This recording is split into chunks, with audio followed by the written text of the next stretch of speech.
we'll take some questions at this time. Does this include any changes in the no-fault divorce law? Right now, there's no bill. We're still looking at all of that, and it's very complicated, but there's no bill at this time.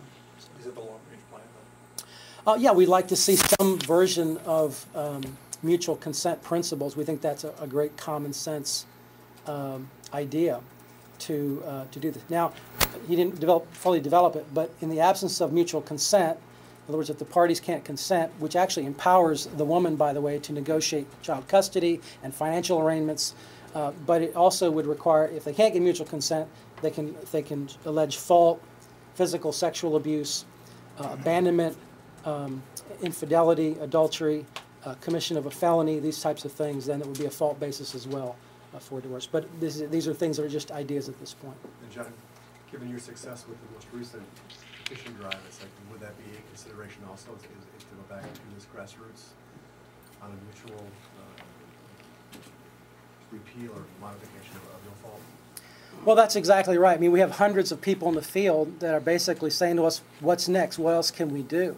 And we like to get them to, again, think about marriage in a different way and to begin to work. There's lots that can be done in communities. We'd like to see 12 of these community marriage organizations created around the state within the next 3 years. That's one of our goals. We'd like to see the movie Fireproof, which just came out with Kirk Cameron, a wonderful movie if you haven't seen it, put in every church of the 13,000 churches in our state. So we have several specific goals like that we'd like to do in the field in addition to policy. And I think it takes both. It takes cultural and policy changes. I mean, we got here because of culture and policy, and we need to look at culture and policy to address the issue as well. But for right Jen, now, I'm sorry. Yes. But for right now, this is churches just getting together and saying, "Hey, let's be united and see what we can do to strengthen marriages." You're not working on policy at this point. We are trying to, but there's nothing that's definite. I mean, you'll be the first to know about it when if it's made public. But there's lots of involved in getting sponsors and getting language and all that. So in light of that, and since you're gearing your efforts as much internally as externally, you mentioned a couple examples. What else specifically are you going to be doing to reach out to pastors and churches to get them on board this effort? In your press packet, we're actually providentially, there is a national marriage conference, Smart Marriages. This is a collection of clergy, counselors, social workers, therapists from all over the nation, some of the nation's finest.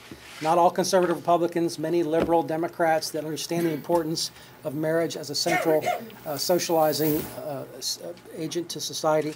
But this is going to be in Orlando in July, and so we're going to use this as a great tool to funnel as many core leaders and pastors and church denominational leaders to this conference to be trained in what can be done.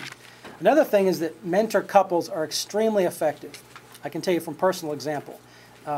We had professional premarital counseling and we had lay, and the lay couple is good, if not way better, than the paid counselors.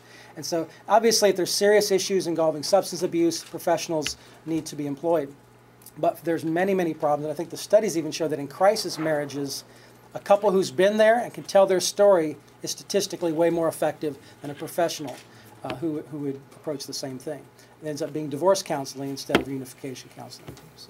How do you reach out to people who aren't of faith, who don't attend church regularly, or are not members of churches? Yeah, that's a great question. I think the inventory is a strategy that we have. You could insert the inventory as, the statute gives you an option if you get 4 hours of preparation.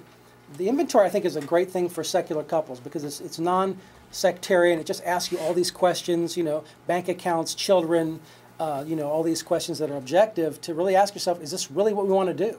And we find that a significant percentage of people that do the inventory actually realize, you know what, we shouldn't do this. And so it's a divorce that's avoided. And I would also say that about a third of the couples that go through our program are not connected with the church or with a faith-based organization. And everything lines up with research. Yeah.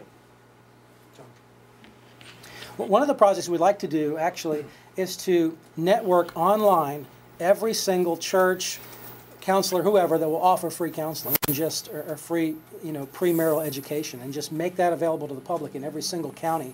And actually, that's a project we're going to start working on tomorrow to get it online to make it available to everyone. Yes.